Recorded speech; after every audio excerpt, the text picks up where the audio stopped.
Saya masih mengundang narasumber yang sama, yaitu Mbak Ika. Mbak Ika ini punya banyak cerita mistis, punya segudang cerita mistis. Kali ini dia akan bercerita tentang apa, Mbak Ika?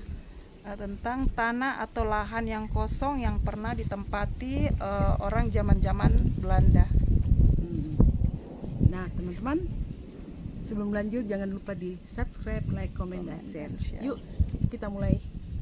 Halo, assalamualaikum warahmatullahi wabarakatuh. Terima kasih masih stay dengan channel Sutriani Aulia Cahya. Nah, hari ini saya akan coba bercerita tentang sebuah lahan atau lokasi pada zaman dahulu kala ya, mungkin kita semua pada belum lahir. Cerita ini saya ambil dari orang-orang yang tertua atau orang-orang yang dituakan yang berada di sekitaran wilayah sini. Tahun berapa? Itu sekitar tahun 50-an ya. Kita semua mungkin sebagian yang seumur dengan saya 40-an mungkin belum lahir ya. Jadi ini saya mengambil dan mengumpul cerita-cerita dari orang-orang yang dituakan di sekitaran desa ini. Cerita yang ingin saya sampaikan buat teman-teman yaitu sebuah tanah, sebuah lahan yang dimana pada zaman dahulu kala itu ditempati dengan orang-orang Belanda, nonek-nonek Belanda begitu ya. Sebuah kerajaan atau sebuah apalah yang disebut pada zaman dahulu itu ya kerajaan lah ya. Nah, sekarang lokasi yang ingin saya ceritakan itu ya inilah yang tempat saya sekarang ini duduk, tempat saya bercerita. Pada zaman dahulu kala ini sebuah tempat di mana zaman-zaman Belanda dulu itu atau nonek-nonek Belanda itu menempati lahan ini. Nah, kenapa saya mengangkat cerita ini? Karena yang saya dengar dari orang-orang yang memiliki indera keenam, yang memiliki yang bisa berbicara dengan memakai batin, dia bercerita kepada kita yang tinggal di lokasi sini. Dia mengatakan tempat ini ada angkernya juga ya, karena ada, menurut dia itu ada lokasi sebuah rumah yang sudah jadi tapi belum ditempati. Rumah itu belum ditempati tapi sudah jadi. Di dalam rumah itu ada terdapat sebuah konon cerita kuburan orang-orang Belanda pada zaman dahulu kala. Memang sekitaran wilayah kita tempat tinggal ini orang-orang yang memiliki indera keenam itu biasa melihat. Nah, singkat cerita yang saya dengar itu cerita dari orang-orang yang kita tuakan, dia selalu melihat perempuan cantik berambut pirang, memakai topi, berbaju putih, dengan pengawalan ketat, dengan ajudan yang ketat.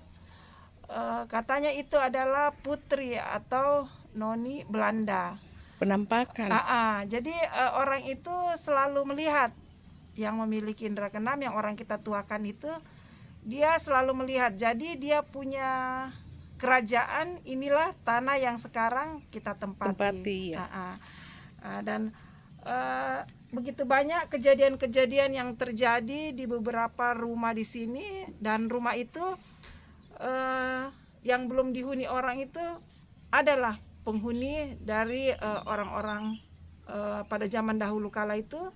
Ada rumah yang memang suka mengganggu, dan yang paling sering itu dilihat yang melintas itu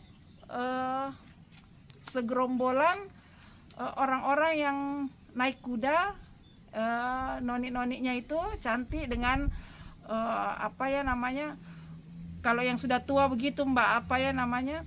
Nah, di situ ada sebuah rumah yang tempat yang disebut angker itu, cuman Bapak ini tidak menyebutkan lokasi rumah itu, rumah yang siapa yang kena. Cuman dia kasat mata, dia bilang kuburan angker itu berada dalam rumah yang belum berpenghuni, terhuni, tapi masih rumahnya sudah jadi kosong ya. kosong, belum dimasuki sama yang punya rumah. Di situ ada letak kuburan orang yang di apa sih namanya Mbak itu, kalau orang-orang dulu kayak bosnya kah, apakah itu yang orang-orang begitu ya. Jadi yang setiap malam itu sering menampakkan itu kuda berjalan dengan ditunggangi raja dan ratu dan rajanya dengan pengawalan yang ketat. Semua orang itu di situ dilihat tunduk. Orang itu melihat dia, semua orang itu tunduk. Dia jalan dengan keretanya, kereta kencananya. Nah, ada juga yang melihat dari jauh, tapi dia tidak tunduk. Itu yang diambil untuk dijadikan korban karena tidak mematuhi kalau dia punya penguasa lewat. Nah, sebentar kita akan melihat-lihat lokasi yang saya ceritakan. Nah, teman-teman, ini ada sebahagian tanah yang memang belum dibanguni ya, karena masih entah bagaimana ceritanya lah, saya juga belum terlalu pas. Nah, di sekitaran wilayah inilah yang sering orang mendengarkan suara-suara seperti kuda berjalan. Ngerinya di. Iya, suara kuda itu kan, kuda dia punya telapak kaki itu kan sangat keras. Iya. Dan ditunggangi dengan putra putri raja zaman Belanda pada saat itu ya. Nah, ini salah satu lokasi yang belum dibanguni. Nah, disinilah yang selalu kita melihat. Nah, pernah juga ada anak-anak kecil. Anak itu boleh dikata dia salah satu remaja masjid, walaupun belum usianya. Dia itu selalu melihat malam Rabu, hari Rabu, malam Kamis, di tengah ini ya, yang saya tunjuk di tengah danau ini. Sebenarnya dia bukan danau ya, entah karena pengerokan atau memang tanahnya yang terlalu rendah. Di tengah danau ini anak yang selalu lah di masjid begitu, tapi belum usianya, kurang lebih anak kelas 1 SMP. Dia selalu melihat hari Rabu itu ada sesosok seperti kiai memakai sorban, dengan kain selempang putih, memakai sarung putih. Dia selalu melihat di atas air ini duduk. Selalu dia lihatnya itu di jam setelah Isya. Anak itu suka bermain di sini, karena ada dekat dari sini rumah temannya. Dia suka bermain. Nanti tuh dia pulang cerita.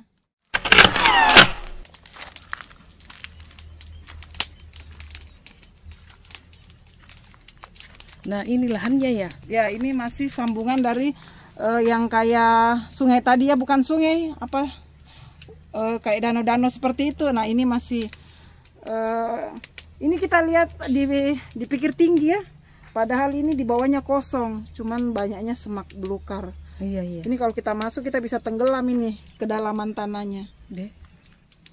Ngeri juga ya. Sangat, apalagi di malam hari. Ya. Lanjut kita ke tempat yang lebih angker. Jadi itu orang-orang di sini itu dia percaya kalau seperti malam Kamis, malam Jumat, malam Senin, mereka itu bakar kulit kulit bawang putih. Katanya itu bisa. Untuk apa? Ya, kepercayaannya juga saya tidak terlalu tahu persis, tapi mereka itu katanya bisa menjauhkan dari kayak jin atau yang tidak baik. Nah, inilah yang saya cerita tadi, yang anak-anak itu selalu lihat di setiap malam Rabu ada orang dengan berpakaian sorban putih suka duduk di atas air ini di malam hari, malam Kamis, malam Rabu, malam Kamis, yang anak itu suka cerita. Hari Rabu, malam Kamis. Ya. Di tengah-tengah air ini dia biasa melihat orang itu. Orang itu katanya kakek-kakek tua, berjanggot, kurus, tinggi. Nah, inilah lokasinya. Kita lihat sampai ke sana ya. Oke.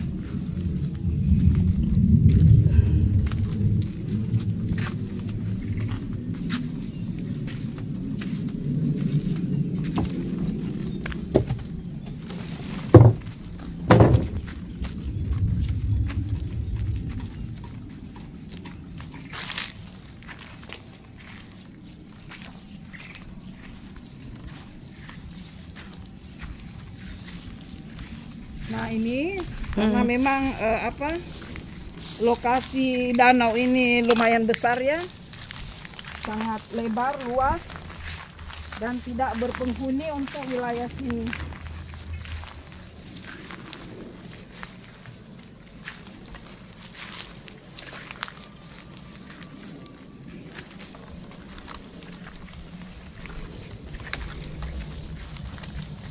Biasa juga di sini kalau lagi air naik seperti ini, orang-orang sini memanfaatkan untuk memancing. Tapi pernah ada kejadian dia memancingnya itu sudah dekat mau maghrib, dia belum beranjak. Pada saat dia tarik pancingnya itu, dia susah tariknya. Dia pikir itu ikan besar. Sampai dia turun, anaknya tarik terus itu pancing, bapaknya turun. Dan pas ditarik pancing itu tidak ada apa-apa yang dia dapat, tidak ada ikan ataupun yang terjepit dari pancing itu tidak ada. Tapi anaknya setengah mati untuk menarik pancingnya itu, dipikir dia sudah dapat umpan atau ikan yang besar. Jadi bapaknya penasaran, bapaknya bantu turun untuk tarik pancingnya. Pas bapaknya sudah dapat di tempat yang lokasi pemancingan anaknya itu yang dia lempar ya. Iya. Ternyata sama sekali tidak ada ikan ataupun umpan yang tertarik, tapi anaknya tetap tidak bisa menarik. Nah, sejak cerita itu orang-orang di sini jadi takut untuk memancing. Nah, teman-teman, ini sebagian cerita sedikit yang bisa saya sampaikan untuk wilayah di sekitar yang tempat saya berdiri, yaitu tempat yang orang-orang dulu melihat itu pada zaman Belanda, yaitu nonek-nonek yang suka naik kuda, dan orang yang bersorban putih yang suka duduk di tengah air ini.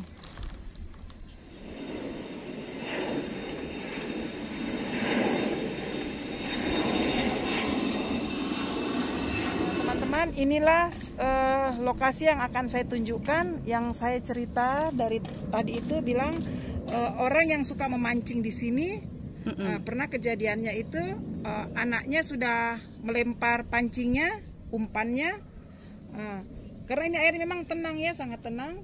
Jadi dia pas tarik, dia pikir dapat ikan, tapi dia tidak bisa tarik talinya itu, dia tidak bisa tarik. Jadi penasaran, ini bapaknya mungkin dia pikir sudah dapat ikan besar, anak ini juga sudah berpikir akan dapat ikan yang sangat besar karena sudah tidak bisa ditarik pancing itu. Jadi bapaknya beranikan turun, dan ini kedalamannya sampai dada orang dewasa. Bapaknya turun, dia ikuti di mana tempat pancing, umpan pancing yang terlempar, dia dapat tali pancing anak itu. Tapi waktu dia tarik sama sekali tidak ada ikan yang ditemukan. Tapi ini anaknya yang mau menarik pancingnya itu, dia tidak bisa tarik tasi pancingnya itu, dan bapaknya itu masih ada di tengah-tengah air ini untuk membantu menarik, tapi tidak bisa tertarik, dan ikan itu juga tidak ada. Nah, itu salah satu mistik yang sampai orang tidak berani lagi mancing di tempat ini. Itu pun mungkin kalau dia mancing tidak berani seorang diri, mereka rame-rame, dia pasang umpan atau jaring. Tapi kalau untuk berdua seperti kejadian Bapak itu sudah tidak berani lagi orang. Oh gitu ya. Iya. Nah teman-teman, itulah tadi cerita mistis dari narasumber kita, yaitu Mbak Ika. Nah, terima kasih yang sudah subscribe, like, komen, dan share. Oke. Terima kasih. Assalamualaikum warahmatullahi wabarakatuh.